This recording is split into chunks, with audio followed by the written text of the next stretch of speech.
Hello everyone, welcome to knowledge account. Good morning সকলকে। আমরা 15 জানুয়ারি 2026 গুরুত্বপূর্ণ কারেন্ট অ্যাফেয়ার্স নিয়ে ডিসকাস করবো আজকে উইথ স্ট্র্যাটেজিকে। আজকে প্রথম প্রশ্ন, ভারতের প্রথম সম্পূর্ণ সৌরশক্তি চালিত মোবাইল এটিএম ভ্যান কোন ব্যাংক চালু করেছে? সৌরশক্তি চালিত মোবাইল এটিএম ভ্যান এটা চালু করেছে ত্রিপুরা গ্রামীণ ব্যাংক। আমরা যেরকম এটিএম মেশিন দেখেছি, এরকম এটিএম মেশিনই একটা গাড়িতে করে ঘুরবে, সৌরশক্তি চালিত মোবাইল এটিএম ভ্যান। 2023 সালে জুলাই মাসে আমাদের অর্থমন্ত্রী নির্মলা সীতারামন প্রথম এই ধরনের মোবাইল ভ্যান উদ্বোধন করেছিলেন। এখন সেটাকে 100% যাতে সোলার এনার্জি দিয়ে সেটা চলতে পারে সেরকমে এটাকে সেই হিসেবে ডেভেলপ করা হয়েছে। 2026 সালের জানুয়ারি মাসে ত্রিপুরা গ্রামীণ ব্যাংক ভারতের প্রথম এরকম সম্পূর্ণ সৌরশক্তি চালিত মোবাইল এটিএম ভ্যান চালু করেছে। এটা ভারতের কোনো আঞ্চলিক গ্রামীণ ব্যাংকের ক্ষেত্রে প্রথম এরকম উদ্যোগ। এটা একটা চলন্ত এটিএম ভ্যান যেটা সৌরশক্তির সাহায্যে চলে, এর জন্য কোনো সাধারণ বিদ্যুৎ বা ডিজেল জেনারেটরের প্রয়োজন হয় না। তো দুর্গম এলাকায় যাতে পরিষেবা দেওয়া যায় সেটার উদ্দেশ্যেই অ্যাকচুয়ালি এটা করা। মানে যেখানে ধরো বিদ্যুৎ সংযোগ নেই বা খুব কম থাকে, সেখানেও এই ভ্যান যাতে নিরবিচ্ছিন্নভাবে ব্যাংকিং পরিষেবা দিতে পারে তার জন্য এই ব্যবস্থা করা। এবং অবশ্যই তোমরা বুঝতেই পারছো, যেহেতু সৌরশক্তি দিয়ে চালিত এটা সম্পূর্ণ eco friendly. Knowledge account official অ্যাপে তোমরা নলেজ অ্যাকাউন্টের সমস্ত daily current affairs, monthly current affairs বা ইয়ারলি কারেন্ট অ্যাফেয়ার্সগুলো পেতে পারো। অ্যাপটা ডেসক্রিপশন বক্সে লিঙ্ক আছে, ওখান থেকেও ডাউনলোড করো বা গুগল প্লেতে গিয়ে সার্চ করো নলেজ অ্যাকাউন্ট অফিসিয়াল। এখানে ইবুক সেকশানে তোমাদের সমস্ত গুরুত্বপূর্ণ পিডিএফ উইথ এই কারেন্ট অ্যাফেয়ার্সের ডেলি, মান্থলি আর ইয়ারলি কারেন্ট অ্যাফেয়ার্সের পিডিএফ এই বুক সেকশানে তোমাদের অ্যাভেলেবেল। এছাড়া তোমরা বিভিন্ন কোর্সও যুক্ত হতে পারো। তোমাদের নতুন কোর্স লঞ্চ হয়েছে, কম্বাইন্ড ব্যাচ জানুয়ারির 3rd উইক থেকে চালু হচ্ছে। নতুন তোমাদের SSC, railway, WBCS, WBP, KP সমস্ত কিছুর প্রথম থেকে আবার লাইভ ক্লাস। তো তোমরা এগুলোতেও যুক্ত হতে পারো। এর জন্য কোর্স সেকশন ভিজিট করো। এই নিয়ে কোনো কোয়ারিজ থাকলে এই নাম্বারে হোয়াটসঅ্যাপ অথবা কল করে যোগাযোগ করতে পারো। সেকেন্ড কোয়েশ্চেন আমাদের, সম্প্রতি ইতালির সর্বোচ্চ বেসামরিক সম্মান order of the star of Italy কোন ভারতীয় শিল্পপতিকে প্রদান করা হয়েছে? শ্রীনিবাস ডেম্পোকে প্রদান করা হয়েছে। গোয়ার বিশিষ্ট শিল্পপতি ইনি এবং ডেম্পো গ্রুপের চেয়ারম্যান শ্রীনিবাস ডেম্পো। এনাকে ইটালির অন্যতম সর্বোচ্চ বেসামরিক সম্মান ক্যাভেলিয়ার দে ওডিন দেলা স্টেলা d'Italia বা night of the order of the star of Italy প্রদান করা হয়েছে। ভারতে বসবাসকারী ইটালীয় নাগরিকদের দীর্ঘকাল ধরে সহায়তা করা এবং ভারত আর ইটালির মধ্যে ব্যবসা, সংস্কৃতি আর দ্বিপাক্ষিক সম্পর্ক মজবুত করার জন্য তাকে এই সম্মান দেওয়া হয়েছে। এরপর সিকিম হাইকোর্টের 24তম প্রধান বিচারপতি হিসাবে কে শপথ গ্রহণ করেছেন? বিচারপতি এ মোহাম্মদ মুস্তাক। ইনি সিকিম হাইকোর্টের 24তম প্রধান বিচারপতি হিসাবে শপথ গ্রহণ করেছেন। গ্যাংটকের লোকভবনের আশীর্বাদ হলে একটা অনুষ্ঠানের মাধ্যমে সিকিমের রাজ্যপাল ওম প্রকাশ মাথুর তাকে এই পদে শপথ বাক্য পাঠ করান। তিনি বিচারপতি বিশ্বনাথ সমাদ্দারের স্থলাভিষিক্ত হয়েছেন। মানে আগে ছিলেন বিশ্বনাথ সমাদ্দার, তার জায়গায় ইনি এসেছেন, যিনি সম্প্রতি এখান থেকে অবসর গ্রহণ করেছেন। দেখো, হাইকোর্ট একটা রাজ্যের সর্বোচ্চ বিচার বিভাগ। প্রত্যেক হাইকোর্টে একজন প্রধান বিচারপতি এবং রাষ্ট্রপতি কর্তৃক অন্যান্য বিচারক থাকেন, অর্থাৎ হাইকোর্টের বিচারকদের নিযুক্ত কে করেন? রাষ্ট্রপতি। হাইকোর্টের প্রধান বিচারপতি সংবিধানের 217 নম্বর ধারার অনুচ্ছেদ 1 অধীনে রাষ্ট্রপতি কর্তৃক নিযুক্ত হন। এবং ভারতের প্রতিটা রাজ্যে একটা হাইকোর্ট থাকবে, এটা ধারা 214-তে বলা আছে। 217-তে বলা আছে, এটা ভারতের হাইকোর্টের বিচারকদের নিয়োগের সাথে সম্পর্কিত, অর্থাৎ 217-তে হাইকোর্টের বিচারকদের নিয়োগ কিভাবে হবে সেটা বলা আছে। আর 231-এ 2 বা ততোধিক রাজ্যের জন্য যে 2 বা ততোধিক রাজ্য এবং একটি কেন্দ্রশাসিত অঞ্চলে একটা সাধারণ হাইকোর্ট থাকতে পারে সেটা বলা আছে। ভারতে প্রতি বছর কোন তারিখে প্রবাসী ভারতীয় দিবস পালন করা হয়? প্রত্যেক বছর আমরা 9th জানুয়ারি পালন করে থাকি প্রবাসী ভারতীয় দিবস। এই প্রবাসী ভারতীয় দিবস কি? 9th জানুয়ারিতে ভারতে প্রবাসী ভারতীয় দিবস বা NRID অ্যাকচুয়ালি পালন করা হয়। তো এখানে ভারতের উন্নয়নে প্রবাসী ভারতীয়দের অবদানকে সম্মান জানাতে এই দিনটা পালন করা হয়। 1915 সালের 9ই জানুয়ারি মহাত্মা গান্ধী দক্ষিণ আফ্রিকা থেকে মানে পার্মানেন্টলি ভারতে ফিরে এসেছিলেন এবং ভারতের স্বাধীনতা সংগ্রামে নেতৃত্ব দিয়েছিলেন।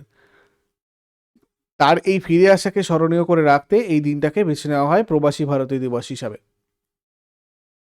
2003 সালে তখন প্রধানমন্ত্রী ছিলেন অটল বিহারী বাজপেয়ী। তিনি প্রথম এই প্রবাসী ভারতীয় দিবস এর সূচনা করেন। এর আগে এটা প্রতি বছর পালিত হতো, কিন্তু 2015 সাল থেকে বিদেশ মন্ত্রক ঘোষণা করে যে এটা প্রতি 2 বছর অন্তর পালন করা হবে। 2025 সালের 8 থেকে 10 জানুয়ারি উড়িষ্যার ভুবনেশ্বরে এটা অনুষ্ঠিত হয়েছে। 2025-এর থিম ছিল ডায়াসপোরাস কন্ট্রিবিউশন টু আ বিকশিত ভারত। আর এই দিনে রাষ্ট্রপতি প্রবাসী ভারতীয় সম্মান প্রদান করেন, যেটা প্রবাসী ভারতীয়দের জন্য ভারতের সর্বোচ্চ সম্মান। নেক্সট, সম্প্রতি রাশিয়া ইউক্রেন যুদ্ধে কোন আধুনিক ব্যালিস্টিক ক্ষেপণাস্ত্রটা ব্যবহার করা হয়েছে? রাশিয়া ইউক্রেন যুদ্ধে ব্যবহার করা হয়েছে ওরেপনিক বা ওরেসনিক। দেখো এই মানে এই যে ব্যালিস্টিক মিসাইল যেটা দিয়ে হামলা চালিয়েছে মানে রাশিয়া ইউক্রেনের ওপরে, ঠিক আছে, এটা সম্পর্কে একটু দেখে নাও। এটা একটা পারমাণবিক সক্ষমতা সম্পন্ন ইন্টারমিডিয়েট রেঞ্জ ব্যালিস্টিক মিসাইল। রুশ ভাষায় এর অর্থ হচ্ছে হ্যাজেলনাট। এই ক্ষেপণাস্ত্রের গতি ম্যাক 10 পর্যন্ত হতে পারে, অর্থাৎ এটা শব্দের চেয়ে 10 গুণ দ্রুত চলে। এতে MIRV মানে মাল্টিপল ইন্ডিপেন্ডেন্টলি টার্গেটেবল রি এন্ট্রি ভেহিকলস এর প্রযুক্তি রয়েছে, যার অর্থ হচ্ছে একটা মিসাইল মহাকাশ থেকে নামার সময় আলাদা হয়ে একাধিক লক্ষ্যবস্তুতে আঘাত করতে পারে। আর এর অত্যাধিক গতির কারণে বর্তমানে বিশ্বের কোনো এয়ার ডিফেন্স সিস্টেম বা আকাশ প্রতিরক্ষা ব্যবস্থা এটাকে মাঝ আকাশে ধ্বংস করতে সক্ষম নয় এখনো পর্যন্ত। অস্কার 2026-এর সেরা ছবি বেস্ট পিকচার ক্যাটাগরিতে নিচের কোন ভারতীয় সিনেমাটা তালিকাভুক্ত হয়েছে? এটাও খুব ইম্পর্টেন্ট কোয়েশ্চেন, খুব ভালো করে নোট করে রাখবে। কান্তারা চ্যাপ্টার 1। 2026 সালের 98তম একাডেমি অ্যাওয়ার্ডস এবারে হলো, মানে অস্কারের আর একটা নাম হচ্ছে একাডেমি অ্যাওয়ার্ড, ঠিক আছে। এটার জন্য সেরা ছবি মানে বেস্ট পিকচার ক্যাটাগরিতে ভারতের 5টা সিনেমা যোগ্য হিসেবে বিবেচিত হয়েছে। Academy of motion picture arts and science মোট 201টা ফিচারের একটা রিমাইন্ডার লিস্ট প্রকাশ করেছে, যেখানে এই ভারতীয় সিনেমাগুলো স্থান পেয়েছে। যেমন ধরো কান্তারা, লিজেন্ড চ্যাপ্টার 1, এটা কন্নড় ছবি একটা, পরিচালক ঋষভ শেট্টি। 2 হচ্ছে তনভি দ্য গ্রেট, হিন্দি ছবি, পরিচালক অনুপম খের। মহাবতার নরসিংহ, বহুভাষিক animated feature film. Tourist family, এটা তামিল সিনেমা, পরিচালক নবাগত অবিনাশ জিবিন্ত। আর সিস্টার মিডনাইট, হিন্দি ইউকে যৌথ প্রযোজনায় অভিনয় রাধিকা আপ্তে আছেন। এই 5টা। এরপর সম্প্রতি কোন রাজ্যের মুখ্যমন্ত্রী ক্যান্সার শনাক্তকরণের জন্য আশা ওয়ান উদ্বোধন করেছেন? এটা উদ্বোধন করেছেন রিসেন্টলি গুজরাট, মানে গুজরাট উদ্বোধন করেছে আর কি। গুজরাটের মুখ্যমন্ত্রী কে আমরা জানি, ভূপেন্দ্র প্যাটেল। তো ইনি গান্ধীনগরে এই আশা ওয়ান নামক একটা মোবাইল ক্যান্সার স্ক্রিনিং ইউনিটের উদ্বোধন করেছেন। গ্রামের এবং প্রত্যন্ত এলাকার মানুষের দোরগোড়ায় ক্যান্সারের উন্নত পরীক্ষা নিরীক্ষা পৌঁছে দেওয়া হচ্ছে এটার উদ্দেশ্য। যেখানকার মানুষেরা সাধারণত মানে পৌঁছতে পারে না চিকিৎসার জায়গা পর্যন্ত।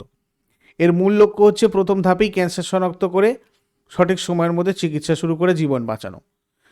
এই ভ্যানটাতে আধুনিক সব চিকিৎসা সরঞ্জাম রয়েছে, যেমন ধরো EVA pro diagnostic technology, digital mammography machine স্তন ক্যান্সার শনাক্ত করার জন্য, টেলিকনসালটেশন সুবিধা, যাতে গ্রাম থেকেই শহরের বিশেষজ্ঞ ডাক্তারদের পরামর্শ নেওয়া যায়, ঠিক আছে। এই ভ্যানের মাধ্যমে ফুসফুস, মুখ গহ্বর, রক্ত, জরায়ু, অগ্নাশয়, যকৃৎ, স্তন এবং প্রোস্টেট সহ প্রায় 10 ধরনের ক্যান্সার স্ক্রিনিং করা সম্ভব। এরপর রাষ্ট্রপুঞ্জের রিপোর্ট অনুযায়ী 2025-26 অর্থবর্ষে ভারতের জিডিপি বৃদ্ধির হার কত হতে পারে? প্রায় 7.2%। রাষ্ট্রপুঞ্জের রিপোর্ট অনুযায়ী 2025-26 অর্থবর্ষে ভারতের জিডিপি প্রবৃদ্ধির হার 7.2% পর্যন্ত হতে পারে। রাষ্ট্রপুঞ্জের অর্থনৈতিক আর সামাজিক বিষয়ক বিভাগ world economic situation and prospects 2026 রিপোর্টে এই তথ্য প্রকাশ করেছে। কানাডা ব্যাংকের ইন্টারিম MD অ্যান্ড CEO হিসেবে কাকে নিয়োগ করা হয়েছে? হরদীপ সিং আলুওয়ালিয়া। দেখো এই কানাডা ব্যাংক প্রতিষ্ঠিত হয়েছিল 1906-এ। প্রধান কার্যালয় কর্ণাটকের বেঙ্গালুরুতে রয়েছে। এমডি এবং সিও হরদীপ সিং আলুওয়ালিয়া, বর্তমানে কে সত্যনারায়ণ রাজুর জায়গায়। চেয়ারম্যান বিজয় শ্রীরঙ্গন, আর ট্যাগলাইন টুগেদার উই ক্যান।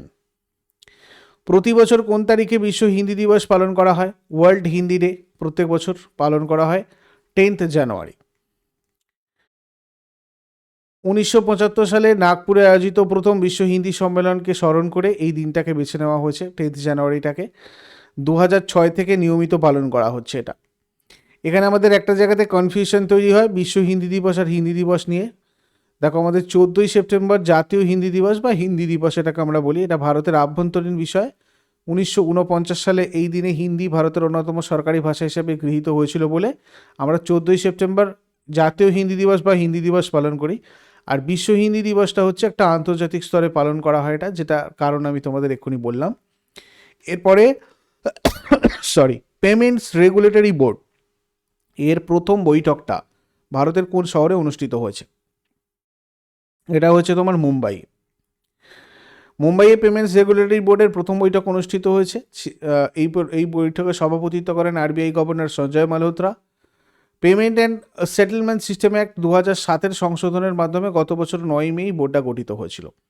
ভারতে ডিজিটাল লেনদেন বা পেমেন্ট ব্যবস্থাকে আরও নিরাপদ আর উন্নত করতে এই বোর্ড এখন থেকে প্রধান নিয়ন্ত্রক হিসেবে কাজ করবে। এরপরে কে পুনরায় ভারতীয় নারী হকি দলের প্রধান কোচ হিসাবে নিয়োগ পেয়েছেন? ওমেন্স হকি টিমের প্রধান কোচ হিসাবে নিযুক্ত হয়েছেন সুয়ার্ট মারিনে। ডাচ কোচ সুয়ার্ট মারিজিন পুনরায় ভারতীয় নারী হকি দলের প্রধান কোচ হিসেবে নিযুক্ত হয়েছেন। এরপর আগের দিনের হোমওয়ার্কগুলো দেখে নাও। পশ্চিমবঙ্গের একমাত্র UNESCO world heritage national site কোনটা? Sundarban national park. আর পশ্চিমবঙ্গে কোন দুটো রামসার ওয়েটল্যান্ড রয়েছে? সুন্দরবন আর ইস্ট কলকাতা ওয়েটল্যান্ড। আজকে তোমাদের জন্য প্রশ্ন থাকবে, পশ্চিমবঙ্গের কোন জেলায় অযোধ্যা পাহাড় রয়েছে আর কোন স্থানকে পাহাড়ের রানী বলা হয়? শেষকালে কমেন্টে জানাও। চট করে আগের দিনেরগুলো কুইক রিভাইজ করে নেব। যারা যারা লাইভে রয়েছে অ্যান্সার করার চেষ্টা করো। 14th জানুয়ারি 2026 এর কোয়েশ্চেন্স কী ছিল? ভারতের প্রথম সম্পূর্ণ পেপারলেস জেলা বিচার ব্যবস্থা কোন রাজ্যে উদ্বোধন করা হয়েছে? কেরালা। 2026 সালের 6th জানুয়ারি কেন্দ্রীয় শিক্ষামন্ত্রী কতগুলো ধ্রুপদী সাহিত্যকর্ম প্রকাশ করেছেন? 55টি। জানুয়ারি 2026 কোন রাজ্যের নাগৌরি অশ্বগন্ধা জিআই ট্যাগ পেয়েছে? রাজস্থান। কর্ণাটকের ইতিহাসে দীর্ঘতম মেয়াদের মুখ্যমন্ত্রী হিসেবে কে রেকর্ড করেছেন? সিদ্ধারামাইয়া। কমলা জলবিদ্যুৎ প্রকল্পটা ভারতের কোন রাজ্যে অবস্থিত? অরুণাচল প্রদেশ। সম্প্রতি আবিষ্কৃত দ্রুততম ঘূর্ণায়মান গ্রহাণুটির নাম কি? 2025 MN45। উইমার ট্রায়াঙ্গল রাজনৈতিক গোষ্ঠীটা কোন 3টে দেশ নিয়ে গঠিত? France, Germany and Poland. Barack নদী পুনরুজ্জীবনের জন্য পিআরএ অনুশীলনটা কোন রাজ্যের বন বিভাগ শুরু করেছে? মণিপুর। 2026 সালের বাঘশুমারিতে আনামালাই টাইগার রিজার্ভে কোন অ্যাপটা ব্যবহার করা হচ্ছে? MS TRIPS. অ্যাশেজ ইতিহাসে দ্বিতীয় সর্বোচ্চ রান সংগ্রাহক হিসেবে স্টিভ স্মিথ কাকে অতিক্রম করেছেন? Jack Hobbs. সম্প্রতি প্রকাশিত ICJS 2.0 জাতীয় র্যাঙ্কিংয়ে কোন রাজ্যের পুলিশ প্রথম স্থান অধিকার করেছে? উত্তরাখণ্ড। এগুলো ছিল আগের দিনের প্রশ্ন। ইউজফুল বলে মনে হলে অবশ্যই নলেজ অ্যাকাউন্টকে সাবস্ক্রাইব করে বেল আইকন প্রেস করে রাখো প্রতিদিন সকাল 6টার সময় ডেইলি কারেন্ট অ্যাফেয়ার্সের আপডেটের জন্য। আর নলেজ অ্যাকাউন্ট অফিসিয়াল অ্যাপটা ডাউনলোড করে রাখো কারেন্ট অ্যাফেয়ার্সের পিডিএফের জন্য। নলেজ অ্যাকাউন্ট টেলিগ্রাম চ্যানেলটা যুক্ত থাকলে তোমরা অন্যান্য ক্লাসের নোটিফিকেশানগুলো ইউটিউব ছাড়াও এখান থেকে পেতে পারবে। যেমন আজকে 9টা থেকেই তোমাদের রয়েছে ইকোনমিক কারেন্ট অ্যাফেয়ার্সের একটা সেশন। সবাই যুক্ত হয়ে যাও, ইউটিউবে সম্পূর্ণ ফ্রি লাইভ ক্লাস হবে এটা। Thank you so much, take care, have a great day.